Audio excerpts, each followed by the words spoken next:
بسم اللہ الرحمن الرحیم۔ پروموشن نیوز میں آپ کا ہوسٹ صدیق انظر حاضر۔ آج اسلام آباد میں ایک بہت بڑی اچیومنٹ ہوئی کہ تحریک انصاف کے جو مرکزی قائدین تھے انہوں نے یہاں پر ایک بھرپور پریس کانفرنس کی اور انٹرنیشنل اور نیشنل میڈیا کو یہاں پر بلایا گیا تھا مقامی ہوٹل میں، جس میں انہوں نے کہا قائدین نے کہ ہمارے ساتھ بھرپور طریقے سے دھاندلی ہوئی الیکشن 2024 میں اور ہمارے جو مضبوط کینڈیڈیٹ تھے ان کو جان بوجھ کر ہرا دیا گیا۔ آج کی پریس کانفرنس میں جو مرکزی قائدین تھے اس میں جو لوگ شریک ہوئے تحریک انصاف کے، ان میں رؤف حسن جو سیکٹری انفارمیشن بھی تھے ان کے جو ہیں تحریک انصاف کے، اس کے علاوہ ریحانہ ڈار صاحبہ اور سلیمان اکرم راجہ، ایاز میر، علی ظفر اور اس کے ساتھ ساتھ شعیب شاہین، اور جو یہاں پر شریک ہوئے دیگر قائدین اس میں جو شامل تھے وہ شیر افضل صاحب بھی شامل تھے، اور اس کے علاوہ جو عمران خان کی جو ہمشیرہ ہیں وہ بھی آج کی پریس کانفرنس میں شامل ہوئے، اور ان کے ساتھ ساتھ تقریباً کوئی 60 کے قریب جو ایم این ایز جو ان کے ہارے ہوئے تھے مختلف سیٹوں پر، ان کا یہ کہنا تھا کہ یہ ہارے ہوئے کینڈیڈیٹ ہیں، ان کے ساتھ ہم یہاں پر پریس کانفرنس کر رہے ہیں، ان کے ساتھ ریگنگ ہوئی ہے، وہ بھی یہاں پر پریس کانفرنس میں موجود تھے۔ آج کی پریس کانفرنس میں جو تحریک انصاف کی طرف سے الزام لگایا گیا کہ ہمارے تقریباً کوئی 177 سیٹس تھیں جن پر ہم کامیاب ہو رہے تھے، مگر ہمیں جان بوجھ کر ہرایا گیا، اور ہمارے جو آزاد کینڈیڈیٹ جو کامیاب ہوئے 92 یعنی 92 امیدواروں کو کامیاب کرایا گیا، جبکہ 86 جو تھے وہ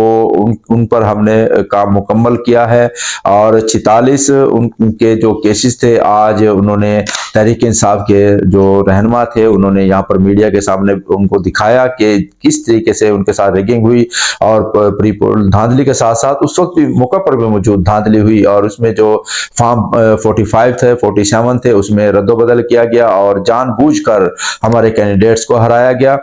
یہ جو 46 کینڈیڈیٹ تھے، 46 کینڈیڈیٹ وہ تھے جو بھرپور کامیاب ہو رہے تھے، جس میں کراچی سے لے کر پشاور تک کے کینڈیڈیٹ تھے، مگر ان کو جان بوجھ کر ہرا دیا گیا۔ اور انہوں نے یہ بھی کہا کہ آج جو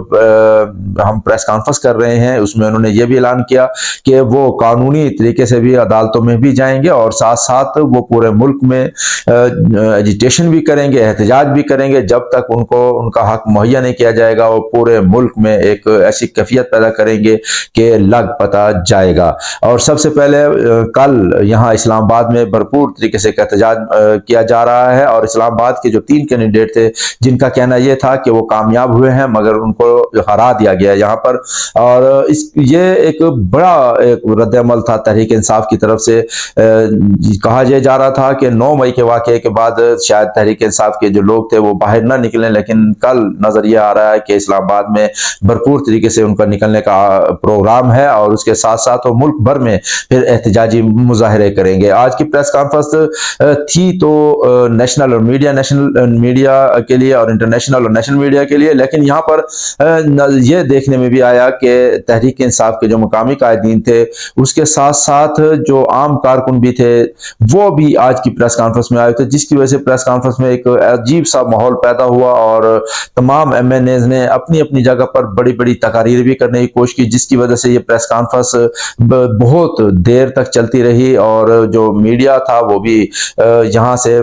پہلے جو مرکزی قائدین تھے ذوالفقار کھوسہ صاحب کی بھی یہاں پر جو بات چیت، اور اس کے علاوہ شیر افضل جو ان کے کامیاب کینڈیڈیٹ ہیں ان کی بھی پریس کانفرنس، اور اس کے ساتھ ساتھ جو یہااں پر موجود تھی ریحانہ ڈار صاحبہ محترمہ، ان کی بھی پریس کانفرنس، انہوں نے تو وہ بڑے گرجے جم کے کہ ان کے جیتی ہوئی نشست کو ہار میں تبدیل کر دیا گیا، اور تمام کینڈیڈیٹ کا یہی کہنا تھا، اور اس کے لیے ان کا کہنا یہ بھی تھا کہ وہ بھرپور طریقے سے اس کا احتجاجی مظاہرے کریں گے اور احتجاج میں شریک ہوں گے۔ آج کی پریس کانفرنس میں جو تمام جو کینڈیڈیٹ تھے ان کے پاس جو فارم 45 تھا وہ بھی موجود تھا، وہ انہوں نے یہاں میڈیا کو بھی دکھایا، اور اس کے ساتھ ساتھ یہ بھی بتایا کہ پورے ملک میں سب سے زیادہ جو ووٹ تھے وہ تحریک انصاف نے حاصل کیا، لیکن اس کے باوجود ان کے کینڈیڈیٹس کو ہرا دیا گیا۔ کراچی میں تو کوئی نشست نہیں دی گئی، حالانکہ وہاں پر ان کی جو نشستیں تھیں وہ 20 سے زائد نشستوں پر کامیاب ہو رہے تھے، مگر ان کو جان بوجھ کر ہرا دیا گیا۔ اور ایسے ہی سیالکوٹ کا جو بڑا حلقہ تھا جہاں پر ریحانہ ڈار صاحب. ناظرین یہ سب آپ کو بتانے کا مقصد یہ تھا کہ جن حلقوں میں جو تحریک انصاف کے قائدین کا کہنا ہے کہ وہاں پر پرپور دھاندلی ہوئی ہے، ان میں NA46 اسلام آباد، NA47 اسلام آباد اور اسلام آباد کا حلقہ 48 اور اس کے ساتھ ساتھ اٹک اور راولپنڈی اور یہ یعنی پورے پاکستان کا انہوں نے یہاں پر بروشر بھی تقسیم کیا انٹرنیشنل اور نیشنل میڈیا کے سامنے. اب قائدین کا کہنا یہ بھی تھا، تحریک انصاف کی طرف سے جو بڑا اعلان کیا گیا وہ یہ بھی کیا گیا کہ ملک بھر میں ایجیٹیشن کریں گے اور سب سے پہلا مظاہرہ وفاقی دارالحکومت اسلام آباد میں رکھا گیا ہے. اسلام آباد میں کل بڑے مظاہرے کے لیے کال دی گئی ہے اور یہ کال تحریک انصاف کی طرف سے دی گئی ہے. یہاں پر شعیب شاہین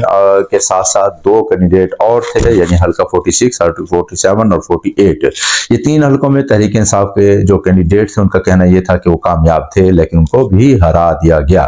اور ان کے مد مقابل جو مسلم لیگ نون کے امیدوار تھے ان کو بڑی بھاری اکثریت سے کامیاب کرا دیا گیا. اور اس کے ساتھ ساتھ اسلام آباد کے بعد وہ پورے ملک میں ایجیٹیشن کریں گے اور پشاور سے کراچی تک، اور یہ روزانہ کی بنیاد پر احتجاج ہوگا. اور قائدین کا کہنا یہ بھی تھا کہ عدالتوں میں بھی وہ جنگ لڑیں گے اور ساتھ ساتھ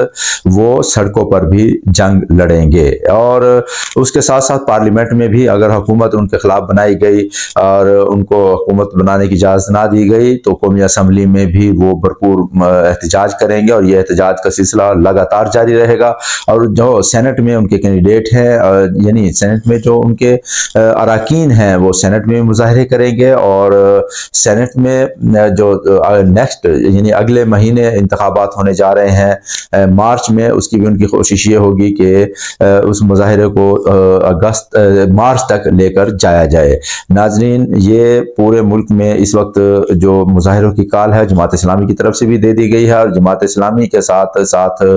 جمعیت علماء اسلام کی طرف سے بھی احتجاج کی کال دی گئی ہے. اب دیکھتے یہ ہیں کہ یہ احتجاج کیا لے کر رہے گا اور پاکستان کے جو مسائل ہیں کیا احتجاجوں سے ٹھیک ہو جائیں گے. جو مختلف جماعتیں ہیں پاکستان میں تو یہ انہونی بات نہیں ہے، جب بھی الیکشن ہوئے تو الیکشن کے بعد جو ہارنے والی جماعتوں نے اس رزلٹ کو کبھی تسلیم نہیں کیا اور اب بھی 2024 کا الیکشن نظر یہ آ رہا ہے کہ دیگر جو سیاسی اور تنظیمیں ہیں جماعتیں ہیں وہ اس الیکشن کے رزلٹ کو کام منتخب نہیں کریں گے اور اس رزلٹ کو تسلیم نہیں کریں گی. اب پاکستان کے مسائل کیا ان احتجاجوں کے ساتھ ٹھیک ہو جائیں گے؟ یہ ایک سوچنے کے لیے ہمارے لیے، عوام کے لیے، سب کے لیے ایک بہت بڑی بات ہوگی. اپنے ہوسٹ صدیق انظر کو اجازت دیجیے. اللہ حافظ.